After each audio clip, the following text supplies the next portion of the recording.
Canadian singer-songwriter Gordon Lightfoot recorded The Wreck of the Edmund Fitzgerald on his 1976 album Summertime Dream after reading an article in an issue of Newsweek magazine. The single hit number 1 in Canada, reached number 2 on the Billboard Hot 100 chart in the United States. Hi, I'm Chris May, host of This Day in Weather History, a podcast from the Weather Network in Canada. Ooh, hey kids, this episode that you're listening to right now has an accompanying podcast video short.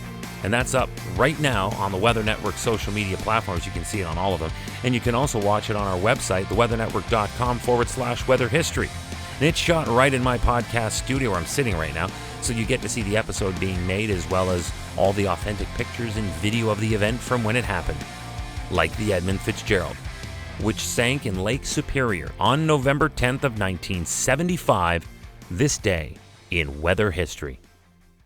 The SS Edmund Fitzgerald was an American Great Lakes freighter. She was the largest ship on North America's Great Lakes when launched on June 7th of 1958. Now, unfortunately, she also remains the largest to have sunk there as well. What was she doing there? Was she a capable ship to have been out in those waters? Yes, absolutely yes.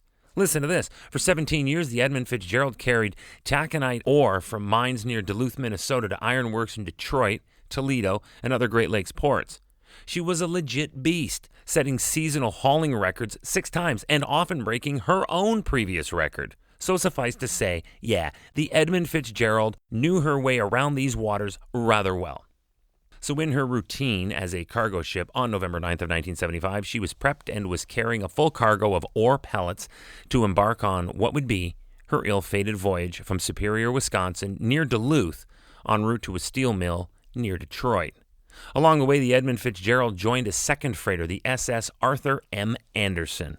The next day, November 10th, 1975, this day in weather history.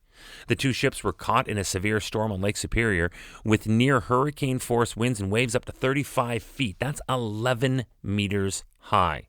As this storm wailed on these two ships, Edmund Fitzgerald reported to the other ship, Arthur M. Anderson, that she was in significant difficulty. But then, shortly after 7:10 p.m., Edmund Fitzgerald suddenly sank in Canadian waters. 530 feet deep, that's 160 meters deep, about 17 miles or 27 kilometers from Whitefish Bay, near the Twin Cities of Sault Ste. Marie, Michigan, and Ontario. Irony here is that this is a distance Edmund Fitzgerald could have covered in just over an hour at her top speed on any given day. Stranger still was what happened in the moments leading up to the sudden sinking. You see, there was no distress signal sent before she sank. Her captain's last message to the Arthur M. Anderson came in that fateful 7:10 p.m. mark, and it simply read, quote, "We are holding our own," end quote. Her entire crew of 29 were lost forever, and no bodies were ever recovered.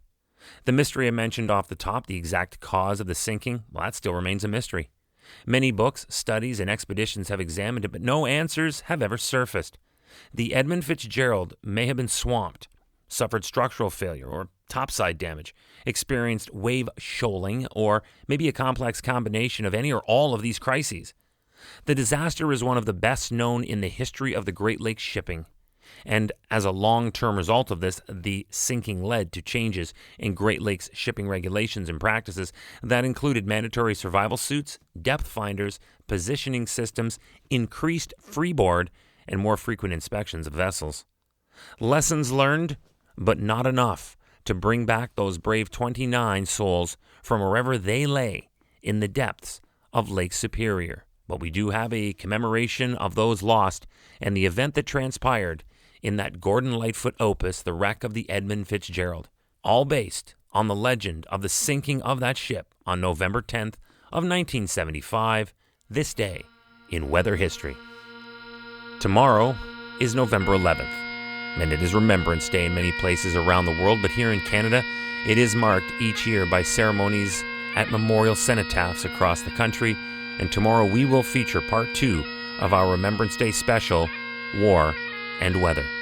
Hey, don't forget that this episode will also be accompanied by a podcast video short that will be seen on television tomorrow, but will also be posted to all Weather Network social media platforms and can also be seen on our website, theweathernetwork.com/weather history. It's shot right here in my podcast studio, so you get to see the episode actually being made, accompanied by authentic pictures and video from the events when they happened. Yeah, tomorrow's going to be special. Here on This Day in Weather History, with me, your host, Chris May.